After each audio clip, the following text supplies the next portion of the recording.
Buffering, Creating Intergroup Safety, Transitional Planning and Management, Module 3, Parts 1 through 3. I am Sharice Bell. Discern, Assessing the current state. Intergroup safety is a key element for success of CURE New York, Citizens United for the Rehabilitation of Errants. Because this organization deals with advocacy of human rights and justice for both incarcerated individuals and victims. CURE New York receives a rating of a 9.5 for a job well done for intergroup safety due to the recent top-down renovation of the entire New York State chapter. The current co-presidents, both former executive board members, experienced the polar opposite with the former state of the organization, which initially sought to measure justice combined with healing for victims as well as offenders, and worked towards anti-crime measures, which saved human resources and taxpayer dollars. Additionally, CURE New York did strive to and made progress correcting some of the ills associated with crime and excessive punishment, while also fighting for crime victims and their concerns. However, somewhere along the way, due to aging members, greater personal responsibilities, and the difficulty in meeting more than 2 times per year because of the distances separating the membership, the goals became resigned to the paper they were written on. Today, with new boundary-spanning leadership and the integration of multi-demographic, geographic, stakeholder, vertical, and horizontal groups, along with the expertise of the membership, which includes, but not limited to, lawyers, former parole board commissioners, teachers, academics, exonerated currently and formerly incarcerated individuals, crime victims, etc. The organization must always take precautionary measures to keep its members, their information, and emotions safe and in balance for the betterment of this very unique grouping. 3 reasons for the high rating. New boundary-spanning leadership birthed innovative solutions to past problems. Actualization of goals and vision fulfillment. The streets are talking. The future looks bright. The new executive board of CURE New York took a look at problems, ideals, and goals of the founders and the needs of those who we wish to serve. We brainstormed and found many solutions to barriers which were holding up progress. Meetings could now be held online to communicate more frequently. Each office could be led by 2 individuals rather than 1, splitting responsibilities and playing to the strengths of each co-officer. Removal of barriers to vertical offices.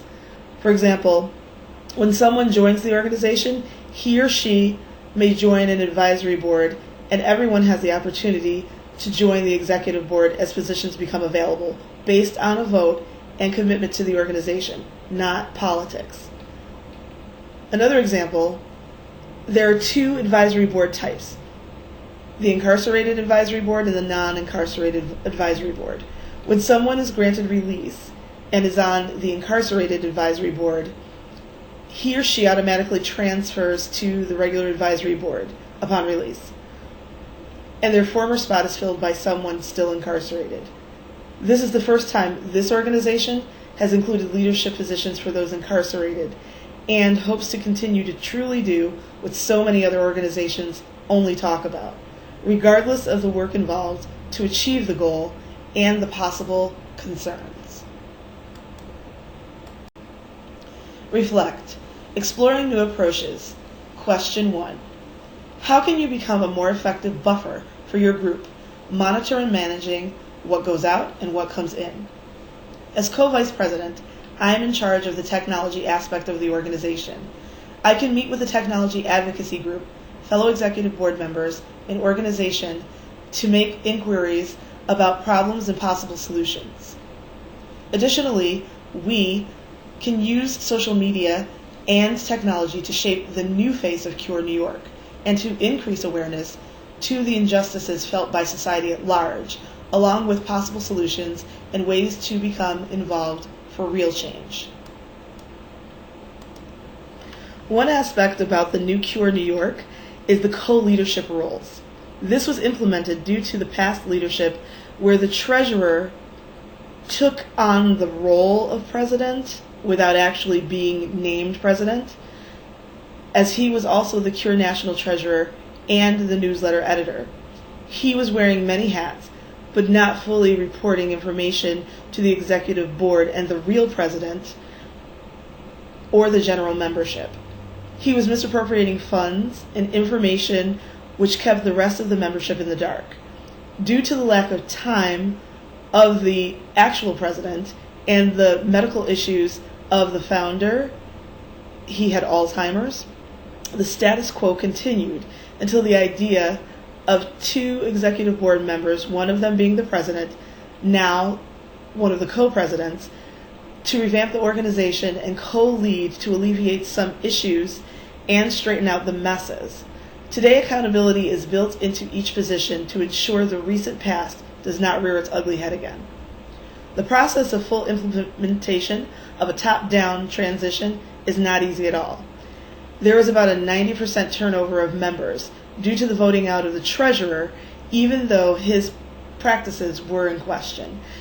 There were those who were upset about the new bylaws requiring each member to bring something new to the table and to have a desire to work, as opposed to the membership in name only.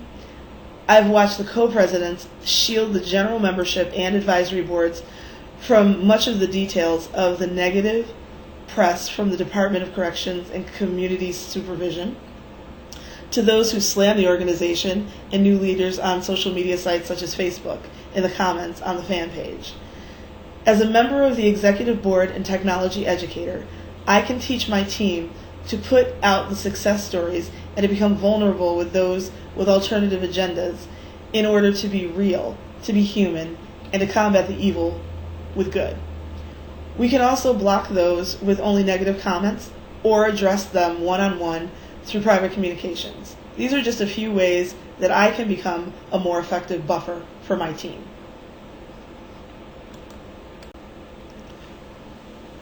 Reflect. Exploring new approaches. Question 2. How can you ensure that your team has a clear sense of identity so that group members understand their mission, roles, and responsibilities and unique contributions within the larger organization? The executive board voted on and decided that quarterly in-person training weekends to get to know one another, learn the responsibilities of all positions, network, and to discuss the current events were important to the organization. For example, litigation, laws, institutional changes. With Skype, streaming, and video conferencing available for those unable to physically attend. Future meetings will be open to outside organizations and individuals for a fee. It is our goal that each member become a true stakeholder, which is the tie that binds us all. Our first training was in Fishkill, New York in March 2015. Some of the workshops and topics covered were who is Cure, Cure New York, Cure National, and International Cure, fundraising, how to do it, the inner workings of a nonprofit organization, what is my role from member to co-president, the who, what, where, when, and how do I get in. But the most popular workshop was the meet and greet. Hi, my name is, and this is why I'm here. This mandatory session allowed each of us to take the amount of time needed to share our stories and field questions and exchange contact information in order to work with each other personally, professionally, and organizationally with a paper takeaway and the information online so that real needs could be met. Reflect. Exploring new approaches. Question 3. How can you encourage other groups to respect the boundary that surrounds your team? Encouraging other groups to respect the boundary that surrounds my team is built into the bylaws, as groups and individuals in those groups are encouraged to try new positions, with the idea that the respect given will be the respect received, and the position one criticizes today could be the same held by the critic tomorrow is encouragement in and of itself. Additionally, building up the confidence, skills, and gifting of team members can further encourage other groups to respect my team's boundary. Apply. Taking action.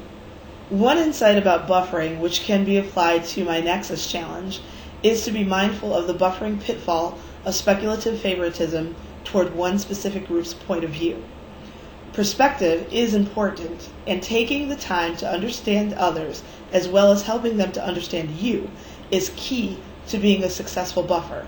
The failure to be aware can be detrimental. Final thoughts.